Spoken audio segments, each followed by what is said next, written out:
మీ అభిరుచికి తగ్గ సరికొత్త డిజైన్లు వెరైటీలతో వస్తోంది SKT gold and diamonds. March 29న జూబ్లీ హిల్స్ లో గొప్ప ప్రారంభం.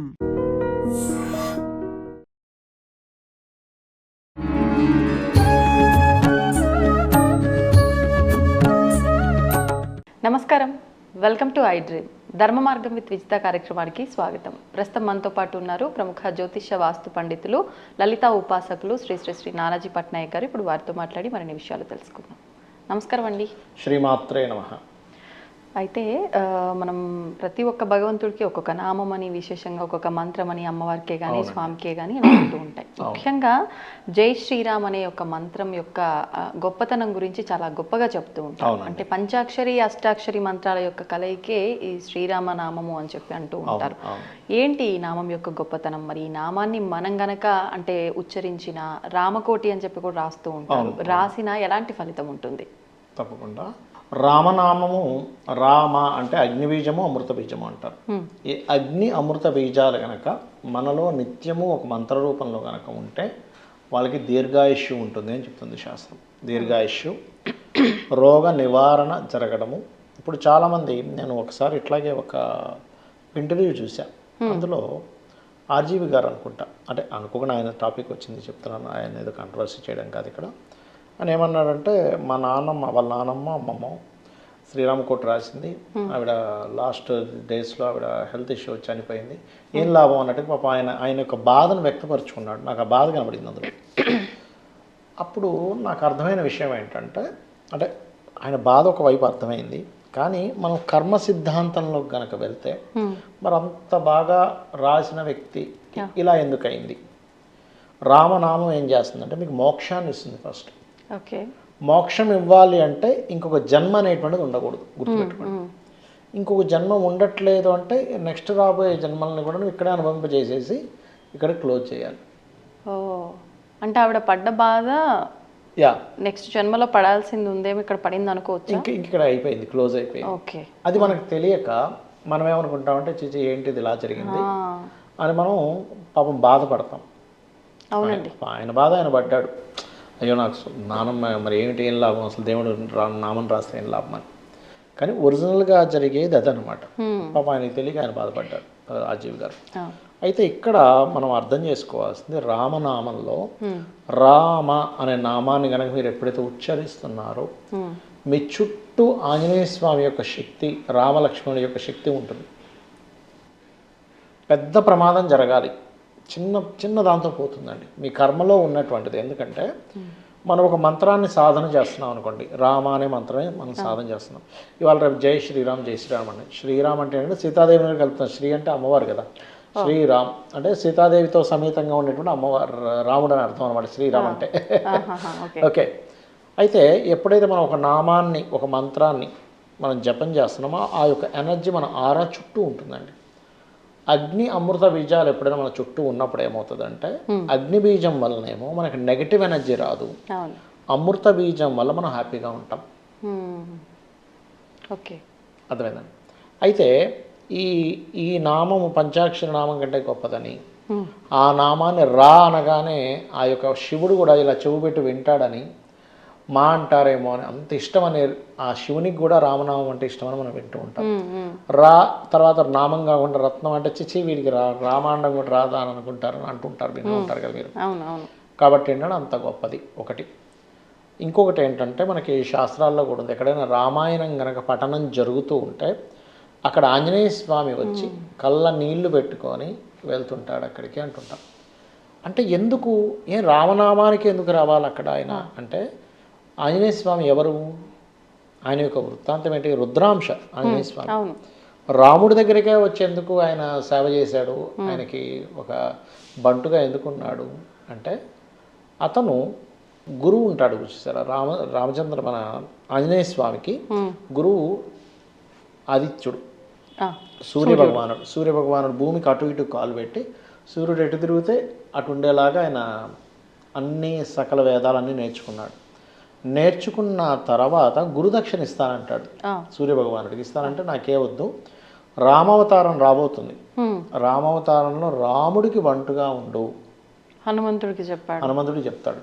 నేను ఎలా గుర్తించాలి రామచంద్రమూర్తిని అంటే ఒక హారాన్ని ఇస్తాడు, ఆయన మెడలో వేస్తాడు. వేసి ఈ హారము కేవలం రామచంద్రమూర్తికి మాత్రమే కనబడుతుంది, ఇంకా వేరే వాళ్ళకి కనబడదు. ఈ హారాన్ని ఎవరైతే గుర్తించేయండి మంచి హారం ఉందంటే అతనే రామచంద్రమూర్తి అని చెప్పి చెప్తాడు. ఆ రకంగా ఆంజనేయ స్వామి భూమి మీదకి వచ్చి ఈ వాలి సుగ్రీవులు ఈ టీంలో ఉంటాడు కదా. ఒకసారి వాలికి సుగ్రీవుడికి ఇద్దరికీ కూడా అంటే వాలి ఒక రాక్షసుడితో ఒక గుహలో యుద్ధం జరుగుతూ ఉన్నప్పుడు చెప్తాడు, నేను కనుక రాకపోతే ఇన్ని రోజుల్లో రాయి అడ్డం పెట్టి, అంటే నేను చనిపోయినట్టు వాడు రాక్షసుడు బయటికి రాకుండా ఉండడానికి. లోపల నుంచి పెద్ద పెద్ద సౌండ్లు వినిపిస్తాయి, రక్తం బయటకు వస్తూ ఉంటుంది. సుగ్రీవుడు ఇంకా అన్న చనిపోయాడేమో, ఈ రాక్షసుడు బయటకు వస్తాడని రాయి అడ్డం పెట్టి వెళ్ళి రాజ్యాన్ని ఏలుకుంటూ ఉంటాడు. వాళ్ళు ఏం చేస్తాడు, ఆ రాయిని తొలగించి బయటకు వచ్చి నన్ను కావాలని లోపల పెట్టేశాడని వచ్చి ఆ సుగ్రీవుడిని విపరీతంగా ఇబ్బంది పెట్టేసి చంపేద్దామని చూసేసరికి ఒక పర్వతం ఎక్కుతాడు. ఆ పర్వతం మీదకి వాళ్ళు వెళ్ళాడు. వెళ్తే ఈయన తల రొక్కలవుతుంది. ఈ రామాయణంలో ఈ ఇద్దరు కూడా వస్తూ ఉంటారు, రామలక్ష్మణులు ఇద్దరు కూడా నారచీరలు కట్టుకుని వచ్చేటప్పుడు ఆంజనేయ స్వామి ముందు సుగ్రీవుడు చూస్తాడు, అమ్మో వాలి పంపించినట్టున్నాడు, వీళ్ళు చూస్తే అజానుభావులు ఉన్నారు, వీళ్ళు బాణాలు పట్టుకొని వస్తున్నారు, నన్ను చంపడానికి పంపించినట్టున్నాడు, నువ్వు వెళ్ళి మాట్లాడరు అంటే నువ్వేం టెన్షన్ పడదు, నేను మాట్లాడతా అని ఆ మాట మాట్లాడినప్పుడు ఆంజనేయ స్వామి ఆ యొక్క రామచంద్రమూర్తి చెప్తాడు, చూసావా లక్ష్మణ, ఇలా మాట్లాడాలంటే చతుర్వేదములు సూక్ష్మంగా పరిశీలన చేసి వాడి గురించి ఎంతో తెలుస్తే కానీ ఇలా మాట్లాడలేరు. ఆయన ఆకారమేమో అలా ఉంది, అంటే ఆయన వేషధారణ అలా ఉంది, ఆయన మెడలో చూసావు ఎంత చక్కటి హారం ఉందనగానే అప్పుడు గుర్తుపడతాడు, ఓహో అప్పుడు గుర్తిస్తాడు, ఓహో ఈయనే రామచంద్రమూర్తి అనమాట. ఎందుకంటే ఈయన ఇప్పుడు చూడలేదు కదా. అవును.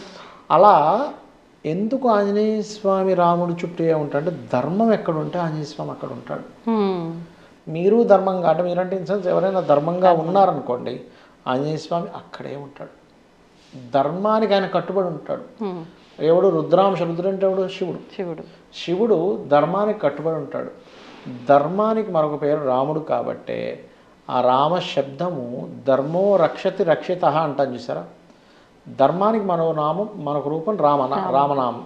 రామ అనే మంత్రం మిమ్మల్ని ఎప్పుడూ కూడా అధర్మం వైపు వెళ్లకుండా కాపాడుతూ ఉంటుంది, మీకు అధర్మం కలగకుండా కాపాడుతూ ఉంటుంది రామనామం. మీకు అధర్మం కలగదు, మీరు అధర్మం వైపు వెళ్ళలేరు. ఎప్పుడైతే ధర్మంతో ఉన్నారో మీరు రక్షింపబడతారు. అయితే మనకి సొసైటీలో చూస్తే కనుక ఏం ధర్మం లేదు, ఏం లేదు, మనం ధర్మంగా ఉంటే ఇట్లా అవుతుంది, నేను చక్కగా పనిచేస్తున్నాను, నన్ను బాస్ ఏమో గుర్తించట్లేదు, ఏం పని చేయనప్పుడు సొల్లు కబుర్లు చెప్పేవాడికి ప్రమోషన్స్ ఇస్తున్నారు, జీతాలు పెంచుతున్నారు, హెట్ వేస్ట్ అనిపిస్తుంది. కానీ లాంగ్ టర్మ్లో ఎప్పుడు కూడా ధర్మమే గెలుస్తుంది. అంతదాకా ఎందుకంటే ఇప్పుడు మీరు ఉన్నారు, మీరు పొద్దున్నే పాపం ఇంట్లో పిల్లల్ని చూసుకోవడం, మళ్ళీ ఆఫీస్కి రావడం తొందరలో ఇంట్లో టిఫిన్ చేయడం అవ్వలేదు, రోడ్డు మీదకి వచ్చి ఆ వెయిటింగ్లో అక్కడ ఏదో టిఫిన్ చేస్తారు, అక్కడ బాగుంది ఫుడ్, బాగుంటే మీరు వెళ్తారా, బాగోపోయినా ఎసరిపోయి తింటారా? బాగుంటేనే వెళ్తాం. బాగోపోతే నలుగురు చెప్తారు అక్కడ తినకరా బాగోలేదు వద్దు అని అంటే అక్కడ ఏ ధర్మం నిలబడింది? వాడు ఫుడ్ని మంచిగా చేయడం అనే ధర్మం నిలబడింది. ధర్మం అంటే ఏదో గొప్పదేం కాదా, అంటే ఏదో అనుకుంటాం కాదు, మనం చేసే పని పర్ఫెక్ట్గా చేయడమే ధర్మం. ఇప్పుడు నేను ఆస్ట్రాలజర్ని, నాకు ఒక కన్సల్టెన్సీ తీసుకున్నాడు, ఆయన తీసుకున్న ధనానికి న్యాయం చేయగలగడం నా ధర్మం.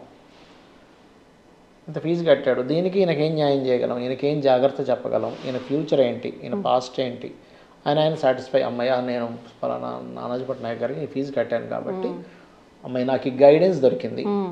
లేకపోతే ఒక వెహికల్ తీసుకెళ్ళి మనం రిపేర్కి ఇచ్చాం, అమ్మాయి వీడు కరెక్ట్ చేశాడు, సరే చెప్పితే అమ్మ వాడు వద్దురా బాబు, వాడు ఏమేమో పోయినాయి అంటాడు, 4 సామాన్లు తీసుకొచ్చేస్తాడు, అది నిలబడదు. ఇక్కడ ధర్మం అనేది ఏంటంటే అదేదో దేవుడు మెచ్చుకుంటాడు, నువ్వు ధర్మంగా ఉంటే మంచిది, మంచి కర్మలు చేస్తావు, ఇవన్నీ నిజమే. కానీ ఫస్ట్ నువ్వు సర్వైవ్ అవ్వడానికి, నువ్వు ఏదైతే సర్వైవ్ అవ్వాలో అది నీకు నిలబెట్టేది ధర్మమే. నిజం. సుత్తి సినిమాకి వెళ్తారా అండి మీరు? మంచి సినిమా తీస్తేనే వెళ్తారుగా. అయితే ఫ్యామిలీ అయి ఉండాలి, లేకపోతే కామెడీ అయి ఉండాలి, లేకపోతే కనీసం ఎంటర్టైన్మెంట్ ఉండాలి, లేకపోతే మంచి యాక్షన్ మూవీ అయి ఉండాలి. మనం ఆ 2.5 గంటల సేపు అబ్బా ఏం సినిమా రా అనుకునే ధర్మం వాడి, ఆ ధర్మం పాటించి వాడు సినిమా తీస్తే మనం వెళ్తాం కదా. అవునండి, అంతే కదండి. ఒక డాక్టర్ దగ్గరికి వెళ్ళినా, ఒక సినిమాకి వెళ్ళినా, లేకపోతే ఒక టిఫిన్ సెంటర్కి వెళ్ళినా, అక్కడ ఐటెం బాగుండడమే ధర్మం, వాడు పర్ఫెక్ట్గా చేయడమే ధర్మం. అయితే ఈ ధర్మాలు కూడా, ధర్మంలో ధర్మ సూక్ష్మాలు కూడా ఉంటాయి. ధర్మ సూక్ష్మం ఏమిటి అంటే ఒక గోవు వచ్చింది, ఇలా వెళ్ళిపోయింది, దాన్ని తరుముకుంటే ఇద్దరు వచ్చారు. అమ్మో నేను అబద్ధం ఆడకూడదండి, సత్యం మాట్లాడమే పరమధర్మం అంటే కాదు. గోవుని చంపడానికి వచ్చాడు కాబట్టి వాడికి అబద్ధం చెప్పి పక్కన పంపించవచ్చు, ఎందుకంటే దాని ప్రాణం నిలబడుతుంది.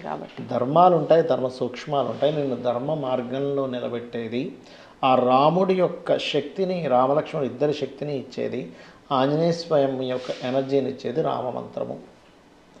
అయితే ఇక్కడ ఈ రామమంత్రాన్ని పట్టుకున్నప్పుడు స్టార్టింగ్లో కొన్ని కష్టాలు కూడా వస్తాయి, అంటే మనకు పరీక్ష కూడా జరుగుతుంది.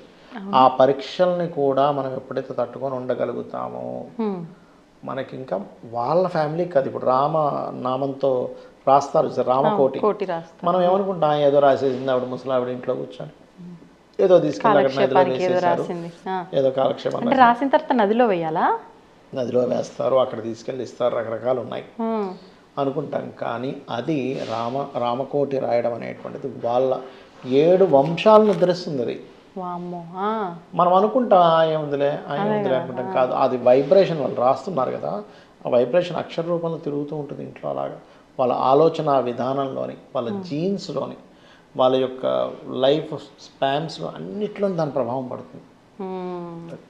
పెద్దవాళ్ళు కూడా అంటే ఎప్పుడు నామం తలుస్తూనే ఉండేవారు, కదిలినా మెదిలినా, కింద కూర్చొని లేస్తున్నా, తినేటప్పుడు పడుకునేటప్పుడు రామకృష్ణ రామకృష్ణ అని చెప్పి. అవునండి, అవును. ఈ కలియుగంలో నామం చాలా గొప్పది కదా. మనకేంటంటే చాలా సింపుల్గా రామ ఏముందిలే అనుకుంటుంటాం, కానీ అది ఖచ్చితంగా దాని ప్రభావం ఉంటుంది. ధన్యవాదాలండి. శ్రీమాత్రే నమః. And for more videos, Please subscribe to iDream. Please subscribe to iDream. Please subscribe iDream. And please subscribe to iDream. For more videos, subscribe to iDream. please like, share and subscribe to the channel. Congratulations, iDream. Subscribe to iDream. Subscribe to iDream. So subscribe to iDream Media. iDream की iDream team अंदर की huge congratulations. Please subscribe iDream Media. Please subscribe to iDream. Subscribe iDream. Please subscribe to iDream. iDream అంటే నా కళల ఛానల్ను subscribe చేసుకున్న నోరు తిరుగుతలేదు, మీరైతే గంట గుర్తు కొట్టండి. For more such videos, please subscribe to iDream. Subscribe to iDream. Please subscribe to iDream. Please subscribe iDream Media. Please do subscribe to iDream. Please subscribe to iDream Media. For best entertainment and information, please subscribe iDream. And don't forget to subscribe to iDream.